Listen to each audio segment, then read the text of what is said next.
Welcome to another edition of the Hawk Off the Press podcast. I'm your host, Gazette Hawkeyes reporter, John Steppe. I'm excited to welcome back to the podcast, Chloe Peterson. Chloe, a University of Iowa graduate. Last time was still working at the Daily Iowan when she was on here. Now at the Indianapolis Star, covering, among other things, the Indiana Fever, which seems to, for some reason, have a lot more interest among people from Iowa. Yeah, I can never guess why that would be. Maybe it has something to do with number 22. So, first of all, kind of Caitlin Clark, now part of the Fever. Walk through for Iowa fans, kind of what's the situation that she's walking into there? I think she's walking into a pretty favorable situation. I think, especially after the Fever got the number one pick, they kind of did their free agency acquisitions kind of based off the fact they would get her even before she officially declared in February. So they have a pretty strong front court in Aaliyah Boston, who is obviously the 2023 number one pick. And then they also have Nalissa Smith, who was the 2022 number two pick. So that's something they did not need at all. To the sense where if they didn't get the number one pick, I feel like they would have traded their lottery pick there. But and then in the backcourt, they have Kelsey Mitchell, who's been there for 6-7 years. She was drafted in 2018, and she's kind of been the core for the Fever since Tamika Catchings left in 2016. But then they signed Katie Lou Samuelson, who's going to be their stretch guard forward combo at 3. So they kind of just set it up so she would just slot in there perfectly. So I think she's walking into a pretty good situation. And the only thing I would think of where, when it comes to the starting lineup, where she might not be in the starting lineup is they have Erica Wheeler, who is a near max contract. I think she makes around $200,000. She was the highest paid player in the WNBA last year. She was their point guard last year, but she was not that great of a facilitator, I would say. The Fever were 11th out of 12 in assist rate last year, and I think obviously Caitlin can fill that void for them, maybe better than Erica Wheeler could. You obviously saw the way that Clark was able to distribute so well to Sonano. Do you see that kind of continuing, Clark in Boston now being the new law firm? Yeah, I think that was one of the most exciting things about, them drafting her. You have not only 2 straight number one picks, but they're 2 picks that will work so well together. And obviously Sonano she was more of a traditional back to basket post, but Aaliyah can kind of do that as well. And she can, stretch out, and then she kind of has the same abilities or the more versatility that Hannah Stelke had this past year. So Aaliyah can kind of be a combo of both Monica Sonano and Hannah Stelke, and I think that will really help when Clark comes in for training camp next week, 2 weeks. Time is a blur to some extent. Yeah. So you've covered this past Fever season. Now you see kind of the energy around the team now. How much has Caitlin already kind of energized this team? I think it was kind of night and day especially when she declared in February.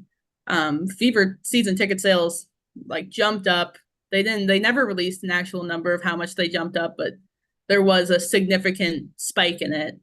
And they had, I believe, around 1,500 people at a draft party on Monday night when she was drafted. And obviously her jersey sold out in less than an hour after she was drafted. So there's a lot of excitement, I think, with Fever fans and kind of just fans here in general. I think fans who aren't necessarily Fever fans, maybe they're Pacers fans, they will come to Fever games maybe just to see her. Kind of like last year, I remember the opening night, a lot of Indiana fans came to see Grace Berger, and I'm pretty sure that ended up being their best attended night of the season, was the opening night, and everyone was yelling for Grace Berger that time. And it seems like with the broadcast schedule too, WNBA is putting a lot of resources, a lot of the TV slots toward the Fever and toward Caitlin Clark. Yeah, I thought that was interesting. They announced it before the draft, and I did think it could be funny if the Fever really pulled one over on them, drafted someone else, saw how that would work. But I knew it wasn't going to actually happen. But I think it was really interesting how the Fever, they had one national TV game last year, and now they jumped up to 36, which that's even more than the Aces, the reigning champions, and the Liberty, the runners up. So they're really putting a lot of resources into Clark, which I think is a good idea. She obviously spiked the WNBA draft or WNBA draft ratings, and I think it was 600,000 was the most watched in 2004 when Diana Taurasi was drafted, and then spiked up to 2.4 million on Monday night. So it's going to be a good investment for the league, I think. And then you were mentioning the draft. You were there in Brooklyn. What was kind of that scene like? As what we kind of already assumed was going to happen becomes official and history gets made. Yeah, it was a very chaotic night. I think the fans were really good in there. I think there were about 1,400 fans that they let in, and I think, obviously, I haven't been to a WNBA draft before Monday night, but I think they really contributed to the, environment in there. And it was kind of like everybody knew what was going to happen. They had the ESPN broadcast in there, and they were talking, and they piped it into the theater so you could hear it. And it was funny that they did this whole 5-minute segment on Clark and how she's going to get picked first. And she was just sitting there listening to it. So it was just something I thought was funny, but it was just a lot of, I think Caitlin was really excited for it to be kind of official.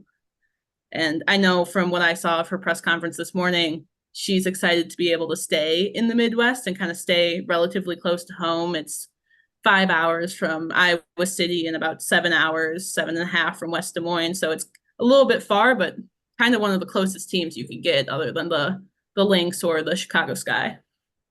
And then for Iowa fans who are kind of just getting into WNBA, who aren't super familiar with this process, what does kind of this next month ahead look like for her? Next month goes pretty fast. There's only, I'd say, 2.5 weeks of training camp. It starts on April 28th officially, and then their first preseason game is like 5 days later on May 3rd. So she's going to have 5 days of official practice before she has her first kind of action in the WNBA game. And then you have one more week of training camp, one more preseason game, and then they open on May 14th on the road.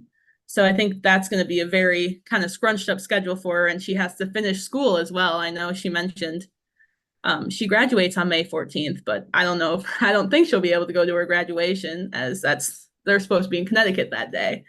But it's going to be a very, I'd say, hectic next month for her until everything settles down. She graduates and she can kind of get into a routine of being a full-fledged WNBA player.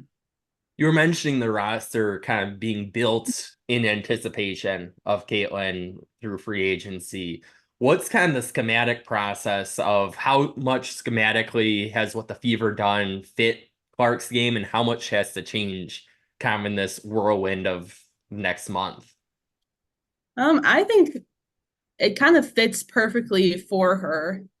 And it's just the thing of you have to just insert her into the team and just make sure everything gels and she's able to play at the pace of the WNBA and play kind of with the faster pace. I don't think she's going to have too much of a problem with it because she's already plays pretty fast anyway, but it's just kind of just inserting her and having them all gel in that time.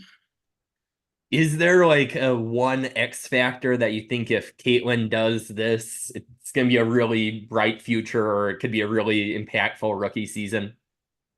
Um, I think what's going to be most impactful is just how she passes. She said her passing is her most or her best, thing coming into the WNBA, and I think that's going to show in how she can throw it to Aaliyah Boston, throw it to Nalissa Smith, or kind of open up the floor for Kelsey Mitchell. And I think one of the big things that the Fever really needed, and they got obviously with her, is 3-point shooting. Because Kelsey Mitchell, I remember she was the only player to attempt over 100 threes last season on the Fever roster. It was kind of in a thing where she was just standing behind the line, and they knew to guard her, and they knew not to guard anyone else because no one really took threes other than that one time when Aaliyah Boston made a three of one of her, I think, 4 threes she made in the season to go to in a last second ditch effort to go into overtime against Liberty. But I think if she can, translate her 3-point game to the WNBA, that's going to be really impactful. Well, Chloe, thanks for joining me. All right, yeah. Thanks for having me. And thanks to our listeners for tuning into another episode. Until next time, we will talk Hawks later.